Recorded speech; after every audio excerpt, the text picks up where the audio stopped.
It is small, affordable and packed with a lot of features. The Zoom R4 Multitrack recorder is what we are looking for today.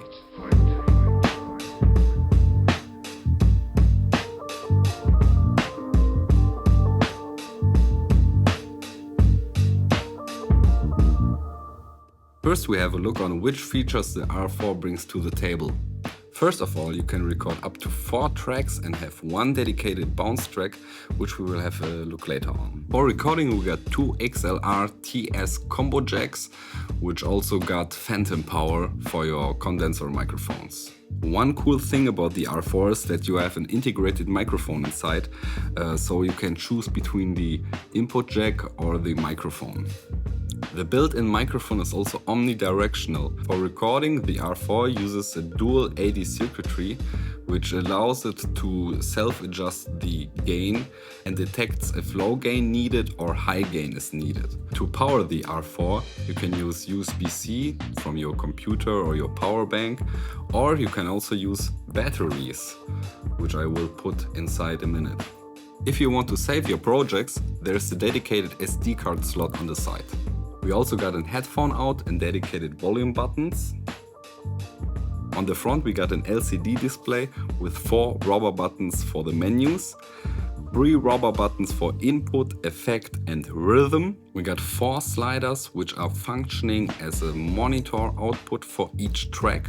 We got a rewind button, we got a forward button, we got an undo button and bounce button, stop, play and record, and one toggle switch to choose between input A or the built-in microphone.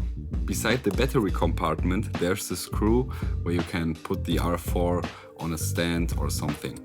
I also put some Velcro on this side and the other side of the Velcro on my DI box, so I can put this on the DI box and record myself and the show I'm playing with the built-in microphone.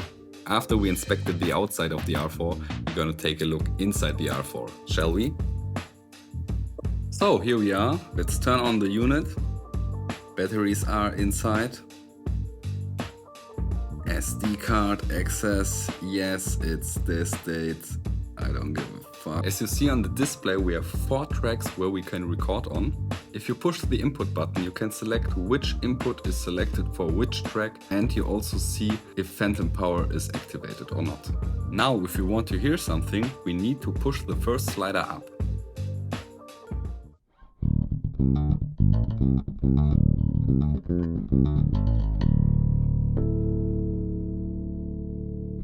Sounds good. You also don't have to worry about gain adjustment because the R4 is doing it by itself. Before we check the effects and the drum loops, we can also dive into the track itself. There we have an EQ section, we can also pan the audio, we have an echo and a reverb. We can also adjust a little bit just for fun.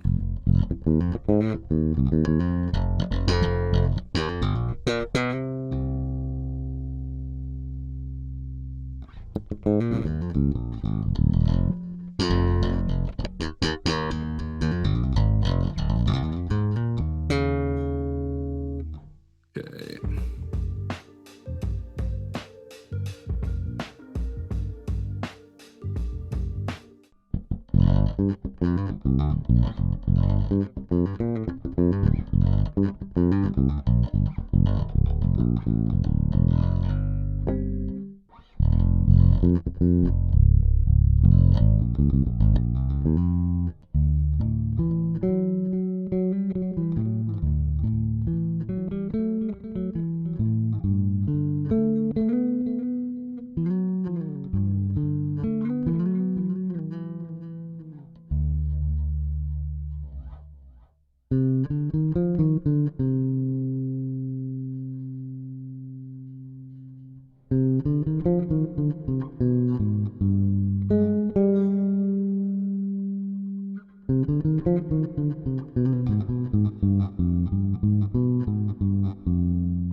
Yeah, that also sounds really nice, but let's keep it clean. And now we're gonna check out the effect section. Each row got different effects. The first row we got preamps, then we got some guitar amps from classic Marshall, Fender, Vox, you name it. Also some heavy amps, Diesel. Also we got orange amps, also some bass amps, Ampeg, Bassman, Aguilar, Mark Bass, EHB, everything is inside. And we got a drive and a tone knob to adjust. Yeah, drive or a little bit tone. Otherwise, we got the second row where we got compressors, drive pedals, modulation from chorus to tremolo, phaser. We also got pitch shifting stuff, delays, reverb. So a lot of stuff to choose from, and I think that was everything, yes. So we got a huge variety of effects, and maybe some of you noticed it, but the effects and amps inside the R4 are coming from the Zoom MS series, from the latest addition to the series. So I'm really surprised to see that inside and to have that in this little pocket studio. Okay, let's choose some effects for the bass. Maybe an Aguilar amp. Yes, and maybe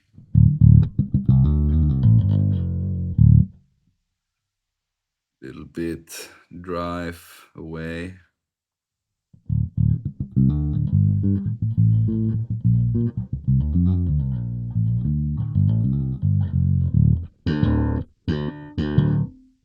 Okay, tone can be like this.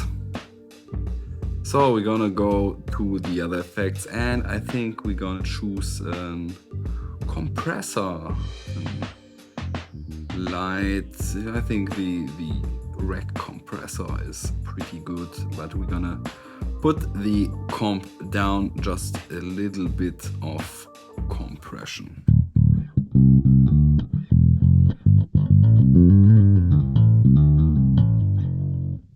I think it's too much compression, but we're gonna take it by 10.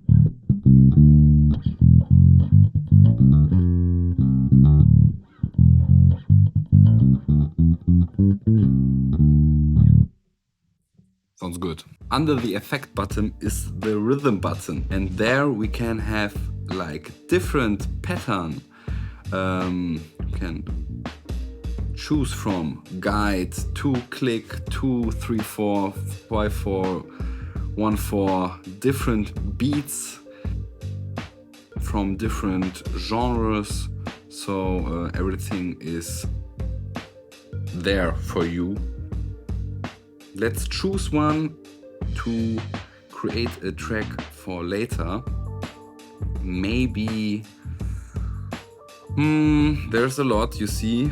I'm not finished yet, but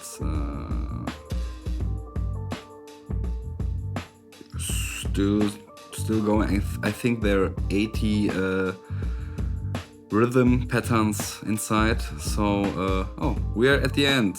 So you see a lot to choose from. Let's take something.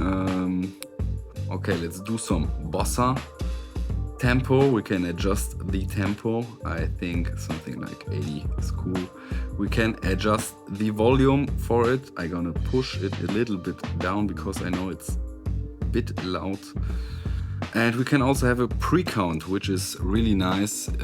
So you can start with the rhythm track.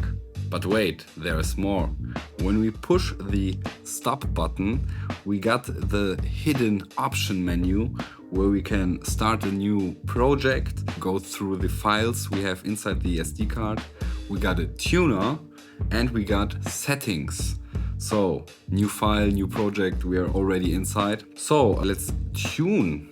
So as you see, I'm gonna tune my bass. It's right now on standard A.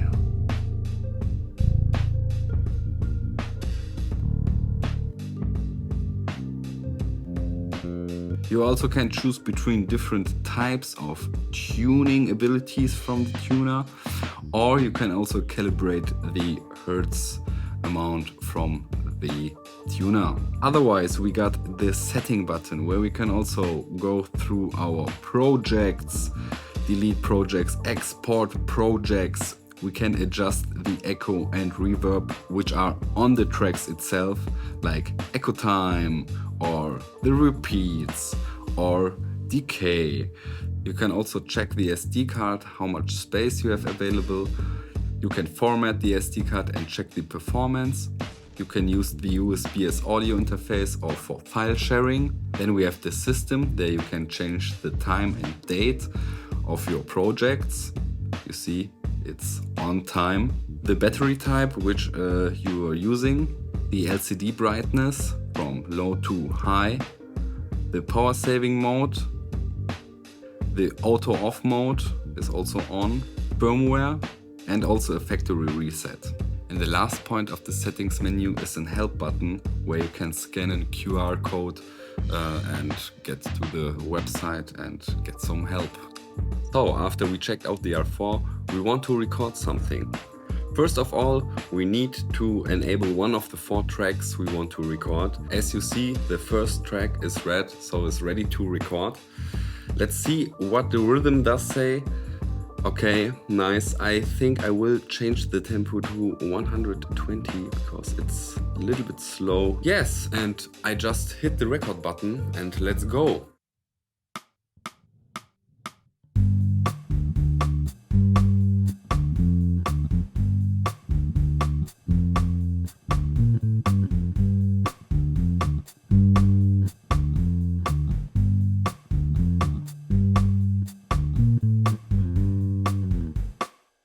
So now we recorded some bass.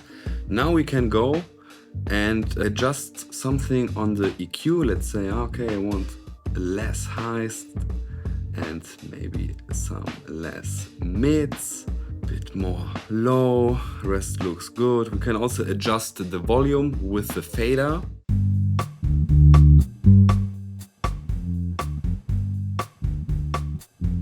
Okay, now let's start to record some other instruments, like a guitar.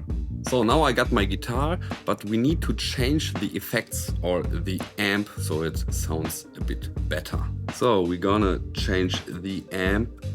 Let's see what we got. Probably something Fenderish. Yes, that looks good. We got less drive, should be more cleanish.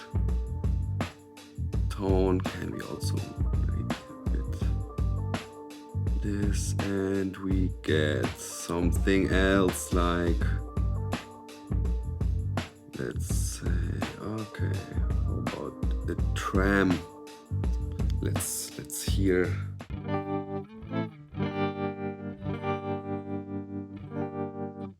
Yeah, that looks good. Maybe the rate a little bit down.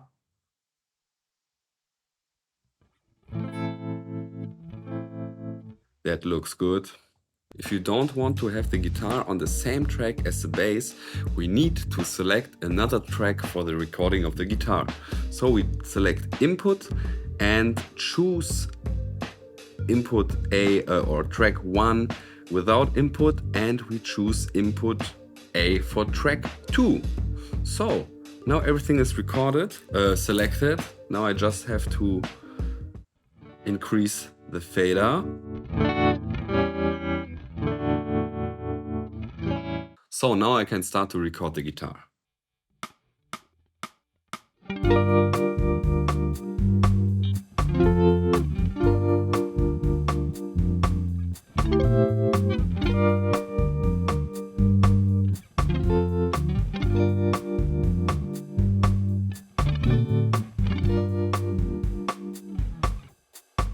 So, and now we recorded some guitar. Again, we can go to the, not input, to the track by itself and adjust a little bit of it.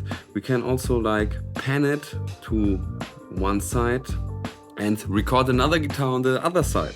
Here we can also adjust a little bit of the EQ, maybe a little bit of this, maybe some reverb on top. Okay, cool. After we put one guitar on one side, now we will put another guitar on the other side. So we record another guitar on track 3. So input, track 3, and again.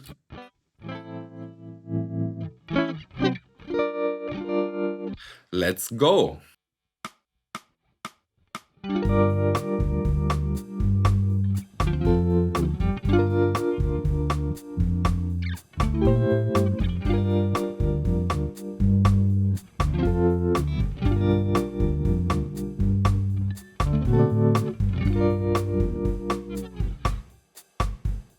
Now we need to pan the guitar on the left side.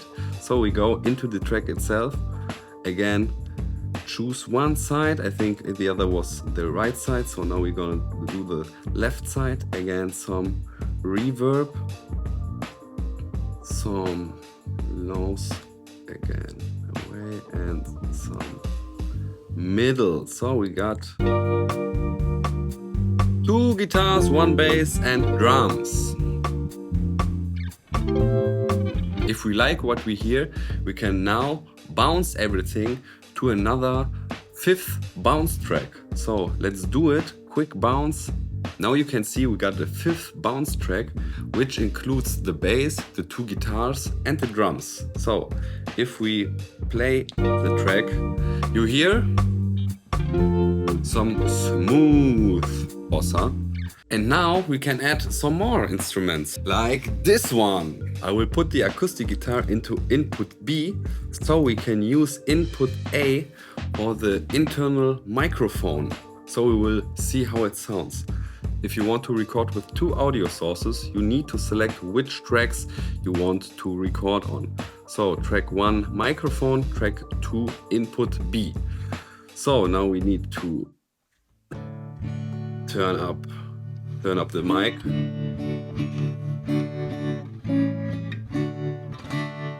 So nice, okay. Here also we can choose some effects. Let's choose something like a preamp.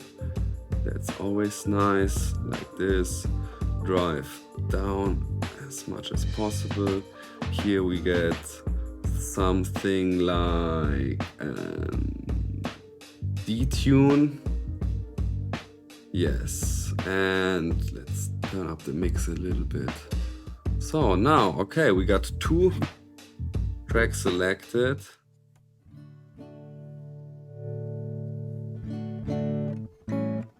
As you see, I now got some headphones on because I record with the internal microphone, and if I play the sound through my studio monitors, the sound will be picked up by the microphone, and that's what we don't want. So let's start to record some acoustic guitar.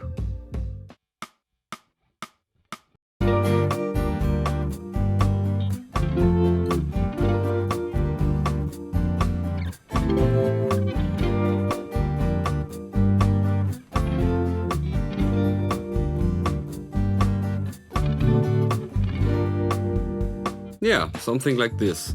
So now we can also go and bounce the acoustic guitar on the bounce track. If you transfer the data from the R4 to your computer, you also got access to every single track if you want to mix it afterwards or to use it in a track or something else. Everything will be stored automatically on the SD card, and if you want to put another track on track 1 or 2 or 3 or 4, you can go to the option knob, hold it, and then you can go to File, and here now you have access to your tracks and choose a project you worked on, load the audio in it.